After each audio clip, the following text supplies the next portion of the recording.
পাকিস্তানের মঞ্চ অভিনেত্রী মাহানুরকে ধর্ষণের অভিযোগ উঠেছে এক পুলিশ অফিসারের বিরুদ্ধে। বন্দুকের মুখে তাকে ধর্ষণ করা হয়েছে বলে অভিযোগ করেছেন অভিনেত্রী নিজেই। শের দিল খ্যাত এই অভিনেত্রী পাঞ্জাবের ইন্সপেক্টর জেনারেল ডক্টর ওসমান আনোয়ারের কাছে এ ব্যাপারে অভিযোগ জানিয়েছেন। বিস্তারিত ডেস্ক রিপোর্টে। মাহানুর জানান, একজন পিএসপি অফিসার তাকে ডিপিও হাউজে বন্দুকের মুখে যৌন নিপীড়ন করেছেন।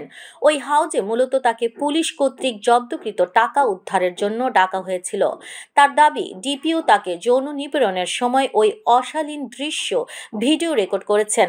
তার সঙ্গে ডিপিওর সহযোগী যোগাযোগ করেছিলেন, যিনি ৬০ মিলিয়ন রুপি পুনরুদ্ধার করতে সহায়তার প্রতিশ্রুতি দিয়েছিলেন। কিন্তু এর পরিবর্তে ডিপিওর বাসভবনে নিয়ে যাওয়া হয় তাকে। কানাডিয়ান নাগরিক হওয়ায় তাকে অপহরণ ও মৃত্যুর হুমকি দেওয়ার ভয়াবহ অভিজ্ঞতার কথা জানিয়ে কানাডা দূতাবাসে অভিযোগ দেওয়ার কথা জানিয়েছেন তিনি।